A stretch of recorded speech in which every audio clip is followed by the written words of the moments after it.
अस्सलाम वालेकुम स्टूडेंट्स, उम्मीद है आप सब ठीक होंगे। मैं आपको हमेशा कहती हूँ जब भी लेक्चर होता है कि स्टे होम स्टे सेफ़। इसका मतलब ये नहीं है कि आपने इसको सुनना है और इग्नोर कर देना है। इसका मतलब ये है, रोज़ कहने का मतलब ये है कि आपने इस पर अमल करना है और अपने घर वालों को भी इस पर अमल करवाना है। Thank you. हमारा आज का जो टॉपिक है वो ब्रिटिश पार्लियामेंट के बारे में है। हमने ब्रिटिश कॉन्स्टिट्यूशन को स्टार्ट किया हुआ है। इसमें हमने ब्रिटिश कॉन्स्टिट्यूशन के जितने भी सेलिएंट फीचर्स है, उसके रिसोर्सेज, उसके कन्वेंशंस, सारा कुछ पढ़ा है हमने। ब्रिटिश मोनार्की को हमने बड़ा थॉरोली डिस्कस किया है। ब्रिटिश कैबिनेट को भी हमने काफ़ी डीपली पढ़ा है। अब जो हमारा नेक्स्ट टॉपिक है वो ब्रिटिश पार्लियामेंट के बारे में है कि ब्रिटिश पार्लियामेंट जो है वहाँ पे क्या काम करती है, क्या इसके फंक्शंस हैं, क्या इसकी कंपोजिशन है। ये सारा जो है वो हम आज के टॉपिक में इसको तफसील से डिस्कस करेंगे। सबसे पहले मैं आपको बता दूं कि जो ब्रिटिश पार्लियामेंट है वो वहाँ का एक कदीम तरीन इदारा है। क्यों कदीम तरीन इदारा है? क्योंकि इसकी बुनियाद वहाँ पे सबसे पहले जो है वो वजूद में आई थी और इसी वजह से शायद ब्रिटिश पार्लियामेंट को दुनिया भर की पार्लियामेंटों की माँ भी पुकारा जाता है। अब चूँकि वहाँ पे पार्लिमानी निज़ाम है, इसलिए वहाँ पे कहा जाता है कि वहाँ पे सुपरमेसी ऑफ पार्लियामेंट है, यानी कि पार्लियामेंट की बालादस्ती है। वहाँ पार्लियामेंट हर अमूर पर छाई रहती है, चाहे वो वज़ीर आज़म का चुनाव हो, चाहे वो काबीना का चुनाव हो, चाहे वो कानून साजी हो, चाहे वो इंतज़ामी अमूर हों। ब्रिटिश पार्लियामेंट जो है वो हर काम पर अबूर और दस्तरस रखती है और चूँकि वहाँ पे पार्लिमानी निज़ाम है तो इसलिए वहाँ पे पार्लियामेंट की बालादस्ती को कोई चैलेंज नहीं कर सकता। डी लूम ने ब्रिटिश पार्लियामेंट के बारे में कहा था कि parliament can do everything but make man a woman and woman a man. वहाँ पे डाइसी ने इसके बारे में ये कहा था कि बरतानिया की जो पार्लियामेंट है वो दस्तूर साज असम्बली भी है और कानून साज असम्बली भी है और उसके इख्तियारात को कोई भी चैलेंज नहीं कर सकता। इस तरह से मुख्तलिफ जो मुफक्किरीन हैं उन्होंने ब्रिटिश पार्लियामेंट के बारे में अपनी अपनी आरा का इजहार किया है। सब ये समझते हैं, सब इस बात पर मुत्तफिक हैं कि ब्रिटिश पार्लियामेंट जो है वो बहुत ज़्यादा पावरफुल है, वो बेपनाह अख्तियारात की मालिक है और वो कह सकते हैं कि बरतानिया में पार्लियामेंट जो है वो बहुत ज़्यादा एब्सोल्यूट पावर्स रखती है और कोई भी इसके इख्तियारात को चैलेंज नहीं कर सकता है। उसके बाद हम आते हैं ब्रिटिश पार्लियामेंट की हिस्ट्री की तरफ कि ब्रिटिश पार्लियामेंट जो है इसकी हिस्ट्री कहाँ से शुरू होती है। बरतानवी जो ईवान है इसमें इंग्लैंड की पार्लियामेंट से तैयार हुआ है। ज़ाहिर है वहाँ का ईवान जिसने 13वीं और 14वीं सदी में तरक्की करना शुरू की और 1707 में स्कॉटलैंड के साथ इसने आपस में सियासी इनका इंज़माम हुआ, यानी कि जो स्कॉटलैंड है वो इसके साथ मिल गया। तो उसके बाद ग्रेट ब्रिटेन पार्लियामेंट जो है उसकी इस्तिलाह इस्तेमाल की जाने लगी। उसके बाद 19वीं सदी के अवाइल में आयरलैंड के साथ सियासी इंज़माम के बाद, यानी कि जो आयरलैंड है फिर ये भी इसके साथ मिल गया, तो बरतानिया और आयरलैंड की पार्लियामेंट का ख़ताब इसको मिल गया। 1800 से बरतानिया को बरतानिया और आयरलैंड की बरतानिया ही कहा जाता है। उसके बाद 1922 में आयरिश फ्री रियासत की आज़ादी के बाद ये बरतानिया और शुमाली आयरलैंड की बरतानिया की पार्लियामेंट बन चुकी है। इसके मुताबिक पार्लियामेंट को अब मौजूदा तौर पर British parliament, United kingdom parliament कहा जाता है और इसकी हिस्ट्री 13वीं और 14वीं सदी से शुरू हुई है। इसकी कंपोजिशन की तरफ आते हैं। 2 हाउसेस हैं इसके। कौन कौन से? हाउस ऑफ कॉमन और हाउस ऑफ लॉर्ड्स। ये मैंने आपको पहले भी बताया था कि अपर हाउस वहाँ पे हाउस ऑफ लॉर्ड्स है और लोअर हाउस जो है वो हाउस ऑफ कॉमन है। हाउस ऑफ लॉर्ड्स बेसिकली जो है अमीरों का ऐवान है। हम कह सकते हैं कि सबसे पहले वहाँ पे हाउस ऑफ लॉर्ड्स ही वजूद रखता था, हाउस ऑफ कॉमन का कोई वजूद नहीं था। जब सबसे पहले वहाँ पे बादशाह जॉन के दस्तखत के बाद, मैग्ना कार्टा के बाद वहाँ पे एक कह सकते हैं कि लोगों को कुछ इख्तियारात मिलना शुरू हुए, उमरा को कुछ इख्तियारात मिलना शुरू हुए, तो उन्होंने मिल बैठना शुरू कर दिया ताकि वो अमूर हुकूमत में बादशाह को मशवरा दे सकें। बाद अजान जब उसमें कुछ कॉमन लोगों ने भी बैठना शुरू कर दिया तो उमरा और अवाम की आपस में बन नहीं सकी, क्योंकि जाहिर है उमरा के मफादात अलग थे, आवाम के मफादात अलग थे।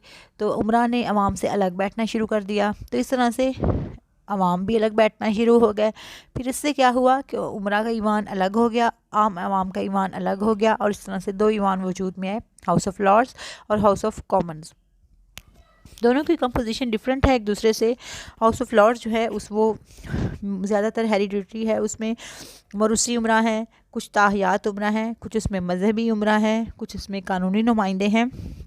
और इनमें से मोस्टली जो लोग हैं उनको बादशाह की तरफ से इसमें अपॉइंट किया जाता है। किसी भी फ़र्द को जब आपने एजाज़ी तौर पर कोई एजाज़ देना होता है, कोई आपने उसको अप्रिशिएट करना होता है, तो उसको हाउस ऑफ लॉर्ड्स का मेंबर जो है वो बना दिया जाता है। इसकी अमलन कोई इख्तियारात नहीं है, इसके इख्तियारात बहुत कम हैं और सारे इख्तियारात जो है दारुल अवाम के पास हैं। हाउस ऑफ लॉर्ड्स का कोरम इसीलिए सिर्फ 3 रखा गया है, हालांकि इसकी टोटल तादाद जो है वो 1200 के लगभग है। उसके बाद जो लोअर हाउस है वो हाउस ऑफ कॉमन है। बेसिकली यही बरतानिया की पार्लियामेंट है, इसी के पास सारे इख्तियारात हैं, इसके इख्तियारात को कोई चैलेंज भी नहीं कर सकता है।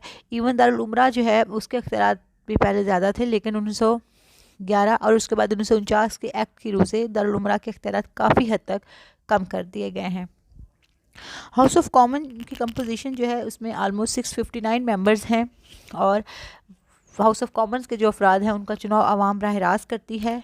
कैसे करती है कि उसमें जो कॉन्स्टिट्यूंसीज़ बनाई जाती हैं पूरे बरतानिया में, अगर 659 लोग सेलेक्ट करने हैं तो 659 कॉन्स्टिट्यूंसीज़ ही बनाई जाएंगी और उसके बाद हर कॉन्स्टिट्यूंसी से एक जो फ़र्द है वो मुंतखब होता है और इस तरह से ये हाउस ऑफ कॉमन की तश्कील पाती है। हाउस ऑफ कॉमन का जो टेन्योर है वो 5 ईयर्स है। 5 साल के बाद नए इंतखाबात होते हैं, नई पार्टी बरसर इक़्तिदार आती है। बरतानिया में 2 ही जमातें हैं, कंजर्वेटिव और लेबर। तो इस तरह से एक जमात हमेशा इक़्तिदार में बैठ जाती है जिसके पास ज़्यादा सीट्स आती हैं और दूसरी जो है वो अपोजिशन में बैठ जाती है और इस तरह से वहाँ का ये जमहूरी सेटअप जो है वो चलता रहता है। हाउस ऑफ लॉर्ड की कोई मियाद नहीं है, उसके उमरा ताहयात होते हैं या फिर मौरूसी उमरा होते हैं कि बाप मर गया है तो उसके बाद उसका बेटा जो है उसको वो एजाज़ी नशिस्त दे दी जाती है। तो इस तरह से ये जो है दारुल उमरा कायम रहता है। हाउस ऑफ कॉमन 5 साल के बाद ख़त्म हो जाता है। 5 साल के बाद फिर दोबारा नई हुकूमत आती है और नया दारुल अवाम जो है वो तश्कील पाता है। अब जो है सिंगल मेंबर कंस्टिट्यूंसीज होती हैं, इसमें इनके अगर एक मेंबर 2 जगह से मुंतखब हो गया है, सेम लाइक पाकिस्तान, तो फिर क्या होता है कि उसको एक नशिस्त अपनी छोड़नी पड़ेगी और एक ही रखनी पड़ेगी। इसी तरह से कोई मेंबर जो है वो मुसलसल कुछ अर्सा गैर हाजिर रहता है तो उसकी नशिस्त जो है वो खाली हो जाती है और उसकी जगह पर दोबारा इंतखाबात करवाए जाते हैं। उसके बाद आता है हमारा power and functions of parliament. अब जो पार्लियामेंट है मैंने आपको बताया है कि वो वहाँ पे 2 हाउसेस से मिलकर बना है। कौन कौन से हैं? हाउस ऑफ लॉर्ड्स और हाउस ऑफ कॉमन। अब जब हाउस ऑफ लॉर्ड्स और हाउस ऑफ कॉमन को हम मिलाते हैं तो ये पार्लियामेंट बन जाता है, इसको हम पार्लियामेंट कहते हैं। पावर्स और फंक्शंस क्या हैं इसकी? सबसे पहले लेजिस्लेटिव पावर है, कानून साजी के फ़राइज़ हैं, कानून साजी का अख्तियार है, क्योंकि पार्लियामेंट क्या है बेसिकली? पार्लियामेंट वहाँ पे लेजिस्लेचर है, तो लेजिस्लेचर का सबसे मेन फंक्शन क्या होता है? To legislate. तो इसलिए वहाँ पे उसका मेन काम ही कानून साजी है। पार्लियामेंट के अंदर अपोजिशन बैठती है और हुकूमत बैठती है। अब हुकूमती अरकान भी बिल पेश कर सकते हैं और जो अपोजिशन के अरकान भी बिल पेश कर सकते हैं। लेकिन बिल क्या है? सिंपली एक रिटन डॉक्यूमेंट है जो जब तक पास नहीं होगी वो बिल होगा और पास होने के बाद वो लॉ बन जाता है। अब क्या है कि हुकूमती अरकान जब चाहें वो जो भी मसवदा चाहें, जो भी बिल चाहे वो ईवान से मंजूर करवा लेते हैं। उसकी वजह क्या है? क्योंकि उनकी पार्टी को वहाँ पे अक्सरियत की हमायत हासिल है, ठीक है। तो इसलिए जो भी कानून बनता है वो पार्लियामेंट की मर्ज़ी से बनता है। अब पार्लियामेंट में किसकी मर्ज़ी से? ये भी गौर करने के काबिल बात है कि दारुल अवाम की मर्ज़ी से, क्योंकि वही सारे इख्तियार रखती है। बिल अगर दारुल अवाम में पेश होता है वो वहाँ से पास हो जाता है तो उसके बाद वो दारुल उमरा में चला जाता है। दारुल उमरा में पास होने के बाद क्या होता है? दारुल उमरा में पास होने के बाद वो बादशाह के पास जाता है और बादशाह की तौसीक के बाद वो कानून बन जाता है। अगर दारुल उमरा उस बिल को पास नहीं करता तो वो वापस दारुल अवाम में आता है बिल। दारुल अवाम अगर दोबारा उस बिल को पास कर देती है तो फिर उसे दारुल उमरा को हर सूरत पास करना ही पड़ता है। उसके बाद वो बादशाह के पास जाता है फॉर रॉयल असेंट और रॉयल असेंट के बाद वो कानून की शक्ल अख्तियार कर जाता है। और बादशाह के लिए तो मैंने आपको बताया था कि अगर उसके सामने उसकी मौत का परवाना भी आ जाता है वो उस पर दस्तखत करने पर मजबूर होता है, तो इसलिए बादशाह के पास कोई अख्तियार नहीं है उसको रिजेक्ट करने का। तो इस तरह से पार्लियामेंट जो है वो कानून साजी पर हावी है। उसके बाद इसके पास कुछ इंतज़ामी इख्तियारात भी हैं। इंतज़ामी इख्तियारात कैसे हैं? ज़ाहिर है काबीना जो है वो इंतज़ामी अमूर को चलाती है वज़ीर आज़म के साथ। तो काबीना पार्लियामेंट में बैठती है, काबीना पार्लियामेंट के सामने जवाबदेह होती है। काबीना का हर वज़ीर अपने हर काम के लिए पार्लियामेंट में जवाबदेह होता है। पार्लियामेंट के अरकान उससे सवाल तलब कर सकते हैं, उससे जवाब तलब कर सकते हैं और वो बाउंड होता है कि वो उनको उन सवालात का जवाब दे और उनको सेटिस्फाइड करे। तो इस तरह से पार्लियामेंट जो है वो इंतज़ामी अमूर पर भी छाई रहती है। उसके बाद है मालियाती अमूर पर इसको मुकम्मल कंट्रोल है, क्योंकि काबीना का जो वज़ीर ख़जाना है वो पार्लियामेंट में बैठता है, उसका ताल्लुक़ पार्लियामेंट से होता है और वो पार्लियामेंट में बजट पेश करता है। पार्लियामेंट से पास हो जाए तो फिर वो बादशाह के पास जाता है। एक चीज़ काबिल गौर है कि मालियाती बजट हमेशा पहले दारुल अवाम में पेश होता है, दारुल उमरा को इसके बारे में कोई इख्तियार नहीं है। इसके पास अदालती इख्तियारात भी हैं। पार्लियामेंट का जो दारुल उमरा है वो वहाँ पे सुप्रीम कोर्ट के तौर पर भी इस्तेमाल होता है। उसका जो लॉर्ड चांसलर है वो वहाँ का चीफ जस्टिस शुमार किया जाता है। तो इसलिए इसको अदालती अमूर पर भी मुकम्मल इख्तियारात हासिल है। कुछ इसके पास रिलीजियस पावर्स भी हैं, जैसे कि मजहबी नुमाइंदे जो हैं वो इसमें शामिल होते हैं दारुल उमरा में, और इस तरह से कह सकते हैं कि ये जो चर्चेज़ हैं उन पर भी मुकम्मल इख्तियार रखता है। बहस का मेयार जो है वो दारुल उमरा, चूँकि एक पुराना ईवान है, कदीम ईवान है, वहाँ पे बहुत ज़्यादा एक्सपीरियंस लोग मौजूद होते हैं। तो दारुल उमरा में लोग जो हैं वो आते हैं, वो बहस करते हैं और वहाँ पे टाइम की कोई पाबंदी नहीं है, तो जो फ़र्द जितनी देर चाहे बोल सकता है। तो वहाँ पे कहा जाता है कि दारुल उमरा में जो बहस का मेयार है वो दुनिया भर की सारी पार्लियामेंटों से कहीं ज़्यादा है, क्योंकि वो अपने एक्सपीरियंसेस शेयर करते हैं। उन पर टाइम की कोई लिमिट नहीं होती है जैसे कि दारुल अवाम में होती है। तो इसलिए वो उनको जो भी बेहतर लगता है वो करते हैं, लेकिन इसको वो एक टैक्टिक के तौर पर भी यूज़ करते हैं कि अगर आपने टाइम ज़ाया करना है तो आप ये कर सकते हैं। बहरहाल ये दोनों ईवानों के इख्तियारात हैं। ये इनको पार्लियामेंट के इख्तियारात कहते हैं। इनके पास कह सकते हैं कि पूरी इंतज़ामी अमूर हों, चाहे कानून साजी के अमूर हों, चाहे अदालती इख्तियारात हों, इन पर ये छाई हुई है। एक और चीज़ जो मैं मेंशन करना चाहूँगी वो तकर्राती इख्तियारात हैं, वो शायद मैं स्किप कर गई थी, कि ये वज़ीर आज़म स्पीकर काबीना के अरकान को अपॉइंट करती है। उसके अलावा भी बहुत सारे इंतज़ामी अहदेदारान का चुनाव किया जाता है, जजेस का चुनाव भी करती है। तो इस तरह से ये तकर्राती अमूर पर भी छाई रहती है। अब अगर आपसे पेपर में क्वेश्चन आता है कि पार्लियामेंट के इख्तियारात व फ़राइज़ लिखें, तो आप इन्हीं हेडिंग्स के तहत पार्लियामेंट के इख्तियारात व फ़राइज़ लिख सकते हैं। अगर क्वेश्चन आता है कि दारुल अवाम या दारुल उमरा के इख्तियारात लिखें, यानी कि ये क्वेश्चन अलग अलग भी आ सकता है, मुश्तरका भी आ सकता है। मोस्टली क्वेश्चन जो है वो दारुल अवाम का आता है। दारुल अवाम के इख्तियारात व फ़राइज़ पर नोट लिखें, क्योंकि सारे पावर्स और इख्तियारात उसी के पास हैं। दारुल उमरा के पास तो कोई पावर और इख्तियार है नहीं। तो आपने इसी हेडिंग के तहत दारुल अवाम के इख्तियारात लिखते हैं, सेम यही हेडिंग्स इस्तेमाल करके।